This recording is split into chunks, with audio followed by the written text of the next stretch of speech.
এইবিলাক একেবাৰে থলুৱা।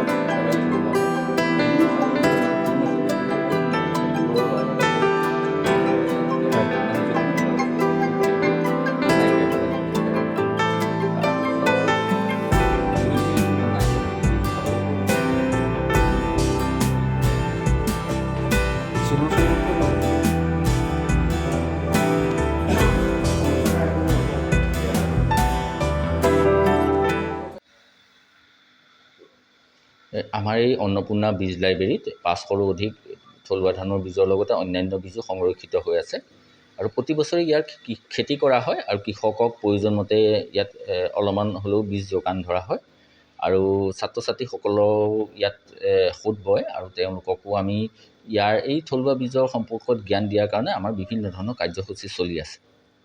কেতিয়াৰ পৰা কৰিছে আৰু কিমান বিধ বীজ আছে যিসমূহ মানে যিবোৰ লুপ্তপ্ৰায় অৱস্থাত আছে তেওঁলোকে যিসমূহ বীজ সংৰক্ষণ কৰিছে কি আছে আপোনাৰ?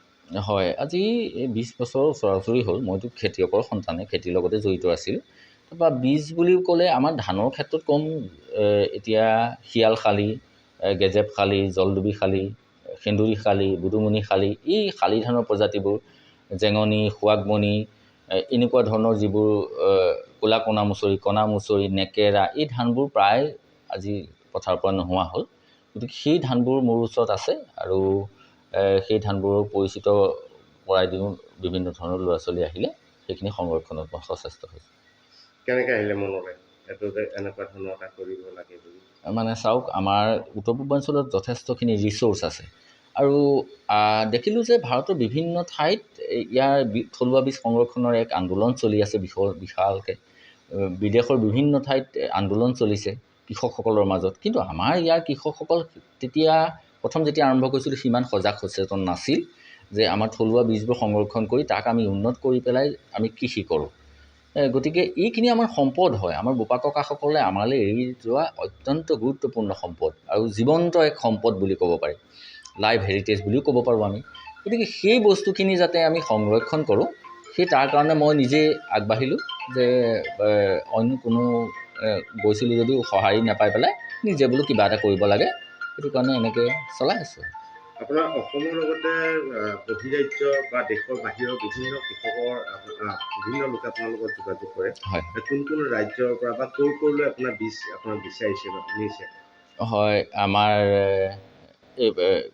এতিয়া কেৰেলা, পাঞ্জাৱ, তাৰপিছত উত্তৰ প্ৰদেশ, আমাৰ চেন্নাই এনেকুৱাবোৰ ৱেষ্ট বেংগল বিভিন্ন ঠাই কৃষকসকলৰ লগত মোৰ যোগাযোগ আছে। প্ৰায়বিলাক ভাৰতৰ প্ৰায়বিলাক ৰাজ্যৰ কৃষকৰ লগতে মোৰ যোগাযোগ আছে। আত্মীয়, একেবাৰে মোৰ আত্মীয় কৃষকৰ সমস্যাবোৰ প্ৰায় একেই যে সেইটো কাৰণে আমি কথা পাতোঁ আৰু তেওঁলোকৰ লগতো বীজ বিনিময় হয়। তেওঁলোকে কেতিয়াবা মানে এটা বীজ দিলে ময়ো এটা বীজ দিওঁ, তেওঁলোকে দুটা বীজ দিলে ময়ো দুটা বীজ দিওঁ, তেনেকুৱা বীজ বিনিময় হয়। যিবোৰ আমাৰ ইয়াৰ মাটি পানীৰ কাৰণে উপযুক্ত সেই তেনেকুৱা বীজবোৰ মই লওঁ আৰু কৃষকৰ মাজত বিতৰণ কৰোঁ। আপোনাৰ পৰা সাধাৰণতে কেনেকুৱা ধৰণৰ বীজ তেওঁলোকে বিচাৰে? মানে থলুৱা বীজ আৰু তেওঁলোকে থলুৱা সেইখিনি কৰি ভাল পায়, বোলে এইটো খালে বোলে ৰঙা ধানৰ বীজ এটা দেচোন, তেনেকুৱা হয়। এতিয়া লাল দুধেশ্বৰ বুলি এটা আছে এই ৱেষ্ট বেংগলৰ, সেইটো বৰ ভাল পাওঁ মই ধানটো, দীঘলীয়া হয়, ৰঙা হয়। গতিকে সেইটো মোৰ ওচৰত আছে, তেওঁলোককো মই এটা দিছোঁ তেনেকৈ।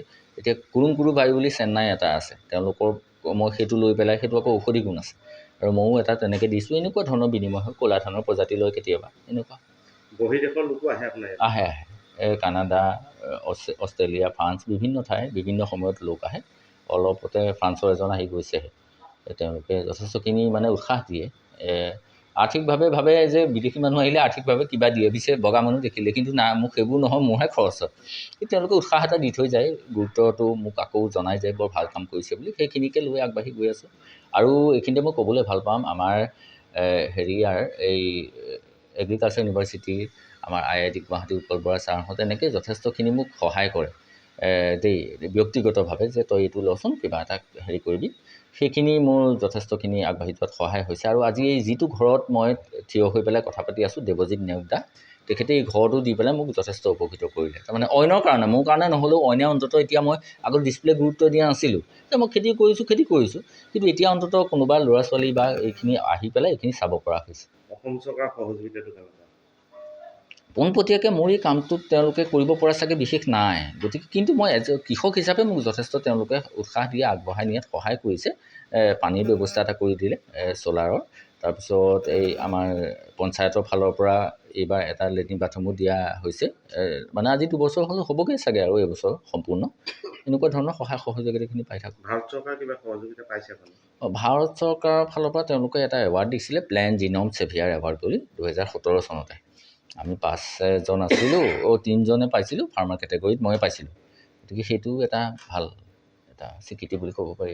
দেখা গৈছে যে শেহতীয়াকৈ বিভিন্ন অঞ্চলত বান্দৰৰ যি সন্ত্ৰাস হয়, বাবে বহুতে খেতি এৰি দিবলগীয়া হৈছে। আপোনাৰ তেনেকুৱা ধৰণৰ কিবা সমস্যা আহিছে নেকি? একদম আহিছে বুজিছে। আমাৰ পৰিয়ালটো অকল খেতিৰ পৰাই যিখিনি উপাৰ্জন হয় সেইমতেই চলোঁ আমি।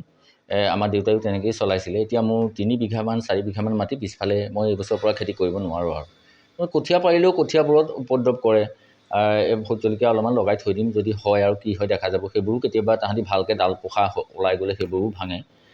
গতিকে এইটো বান্দৰৰ সমস্যাটো আমাৰ কৃষকসকলক একেবাৰে জুৰুলা কৰিছে। ক'ব পাৰি যে হয় তেওঁলোকৰো জীয়াই থকাৰ অধিকাৰ আছে, আমি তেওঁলোকৰ পৰা কাঢ়ি আনিব বিচৰা নাই। কিন্তু আমিওতো জীয়াই থাকিব লাগিব। আমাৰ কৃষকসকলৰ পৰিয়ালবোৰ কেনেকৈ আৰ্থিকভাৱে সবল হ'ব? আজিকালি খৰচ যথেষ্ট বাঢ়িছে।